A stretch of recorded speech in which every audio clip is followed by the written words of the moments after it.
On Hidden Barriers and SUTV News Special Report, we added a couple new panelists to the table. Winter Trebex as we spotlight. Did I say that right? Trebex? Yeah. Okay, I want to make sure. And also Ben Woodward, we spotlighted those two. And I believe we have a question from the audience, so let's head on up there. Please say your name and your major. Colleen Mee, general management major with a communication journalism minor. For those of you that were profiled in Hidden Barriers, was it a little nerve-wracking to have your story out there? I mean, I know a lot of people may know you around campus, but those of you that don't, was it nerve-wracking getting your story out there? And anyway, Comfort, go ahead. It was very nerve-wracking. I can remember Rachel logging all her equipment to the track field, so that was very nerve-wracking.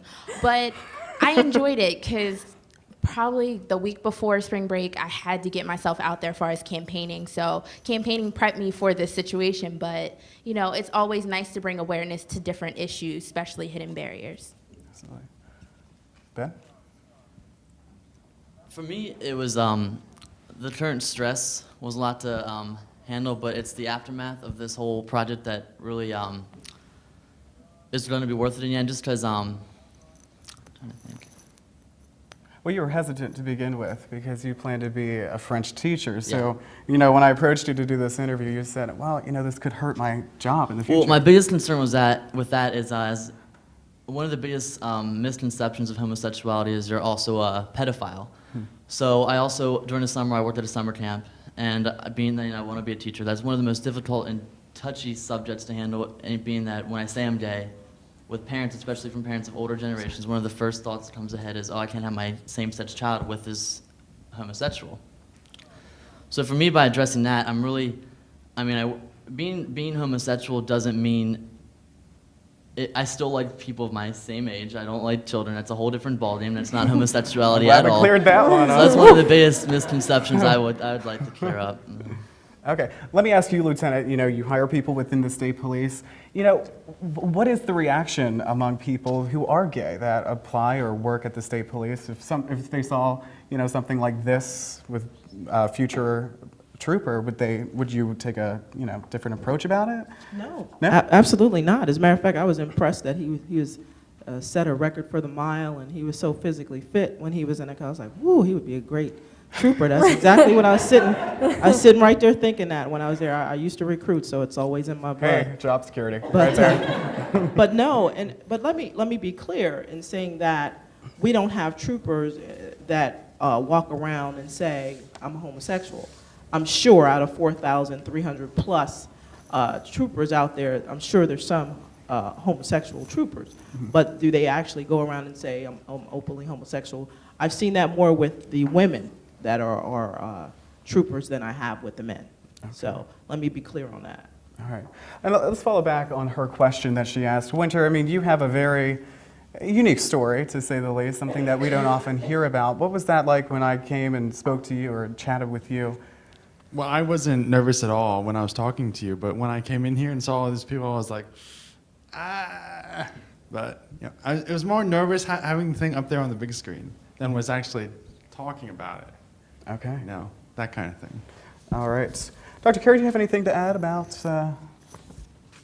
any of the panelists tonight? I would say we just need to keep opening our eyes and keep thinking about new ways to respect people with disabilities. We often want to just think, okay, we have the ramp, so we're good, right? And that's not the range of disability. We have folks who might have had strokes, might have pain issues, people with mental illness, people with depression, and the ways that we accommodate those are very different than a ramp. And so we constantly need to be pushing ourselves to think in new ways about diversity. I like that quote that you said, you know, someone's disabled, we'll build a ramp, call it a day. You know, Winter, in the latest issue of The Slate, you spoke about the lack of the LGBT awareness on campus. Well, it's not so much that the campus has a lack of awareness, it's that the administration doesn't want to acknowledge the LGBT community at all. Why do you say that? Last semester there was a like concern with bullying towards LGBT people. And there were two emails, one from Dr. Reard, one from Dr. Sir, both addressing bullying. And they both said, we don't support bullying against anyone. And I'm like, how do you talk about an issue that affects one specific population and say you don't want it happening to anyone? They just completely dropped the ball for me. Okay, well, how would you And it's go like, about it's it, like they're though? embarrassed by people like me and LGBT people on campus, and they just don't want to admit that we're here. Do you think that they were just trying to make it broad for everyone, that they won't tolerate any type of bullying, regardless of your sexual orientation, your race, your gender? They were trying to Well, make an umbrella statement. I'm sure that's what their intent was, but they didn't say that. They didn't specify this, that, and the other. They just said, we don't support bullying against anyone. They're- And so I was really disappointed by that. Okay. Let's take a quick question right now. Say your name and your major, please. My name's Beverly Ponterio, and I'm a communication journalism major. And this question is for Mr. Benjamin Woodward. I was wondering, was it difficult for you when you were in the armed forces to hide who you were while you were a Marine? For me, I never really found it difficult, only because I had already spent 19 years of my life hiding who I was. I didn't come out till October of 2007. I was a freshman in college. And then I had completed a year of college before joining the Marines in September of 2008. And in that time of October into September, I had been out of the closet. So for me, I had to pretty much go back into the closet. But what really made it easy was that I kind of used my sexuality as motivation to outshine the heterosexuals. For example, and like the physical fitness stores, there's the sense of pride of pretty much doing a lot better than all the straight guys. Just another stereotype is if you're in shape, you can't be gay. Gay guys are flamboyant. They're not athletic. They're not anything. Well, in high school, I was state qualifier in cross country, all that other stuff. So people automatically tagged me as being heterosexual because of my athleticism.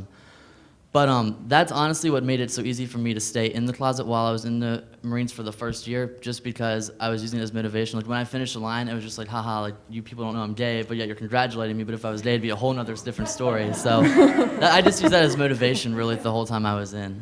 All right, I'm just going to take a quick note here. If you are watching us on our Comcast channel, there might be a chance we are breaking out in a few minutes because we plan to go on from our window of time. But if you're watching us on campus, you're good. We're going to keep it on right here.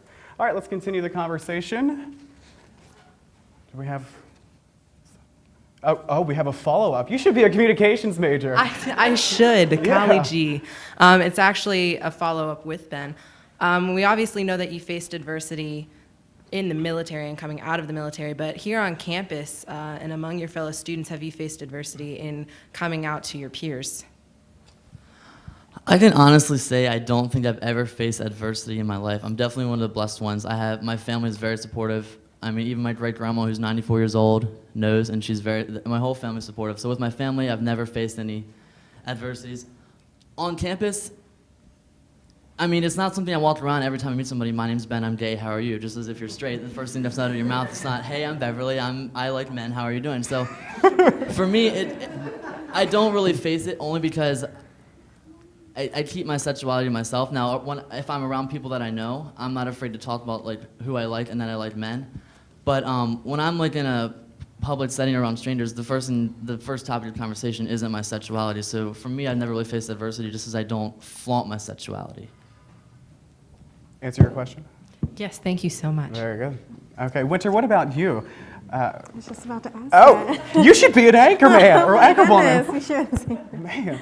But yes, I wanted to follow up with you, Winter, about that. Do you feel like you have to project yourself as a transgender person at all times? Like, Well, I often feel really nervous because, I mean, I don't know what's going to happen if I go around wearing a skirt. I don't know what the result is of me expressing myself as female when I appear to be male.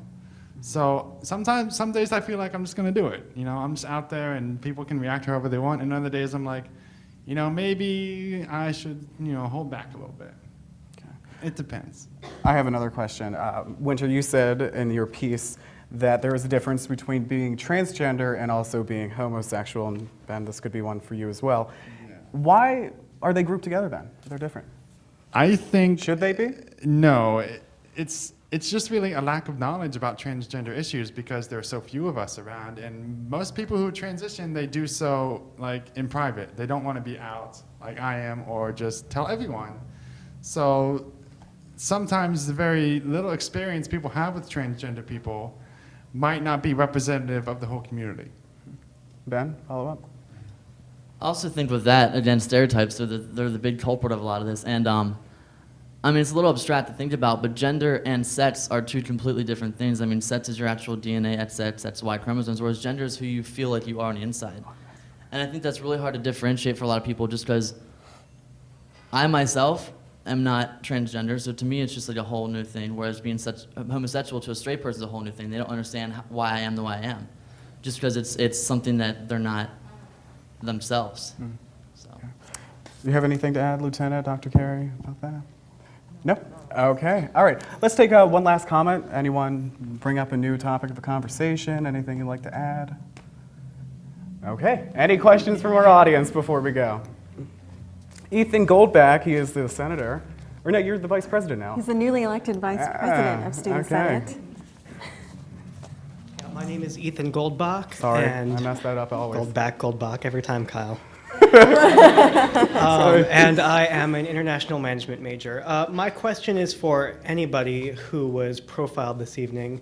In the most recent edition of the slate, there's an interview about this, and Kyle says, there are so many people out there who are different that wouldn't be considered one of society's norm and are doing great things. Have you ever felt that you are, in fact, in the norm because you are different? Have you ever felt that you have been drawn closer together because of your differences, or not so much? That's a good question. I like that. Yeah. I mean, I think this can get a little philosophical, but for me, being normal is everyone, like sexuality, like there is no set sexuality, like no one has to be straight, no one has to be gay. And for me, a big question I get is my little sister is actually here right now, who's 13. I've been out for like 3 or 4 years now, so a big question is, why did you tell your sister at such a young age? Isn't that going to impact her in the future? Well, to me, I was just like, well, so if I'm not allowed to tell my sister that that I like men, or if she's not allowed to see that I like men, what's that telling her? It's saying that I'm some sort of abnormal figure. Like I'm not a normal figure. So to me, there is no normal, you know? I mean, in the sense that sexuality, there's no concrete, you have to be this, you have to be that. Winter, what about you? Do you feel normal? Do you not feel normal? I don't even know what normal is. I'm just me. You know, I don't want to be normal. I don't want to be like everyone else because that would mean I have to be something other than what I am. So I'm fine with who I am. And if that's not normal, then I'm fine with that too. Okay. And do you two have anything to add? Notice, Charlie. You're going to have to come up here, though. Hold on. My director, Bubba's going to kill me. Oh, you can't move. Don't move. I'm sorry. You are tethered. I'm tethered. Thank you. I was just agreeing with him stating that when you say normal, what is exactly normal? That's it's an undefined word, normal. Anyone here have that answer? I agree with everyone else that being normal, putting a term on normal for every human being is, I disagree with it just because I agree that everyone with a disability or disability is, they're different, and that people have to accept that, and we are who we are because that's how we were made, or that's what we decide to do. Okay. Dr. Carey. And I think it's so important to recognize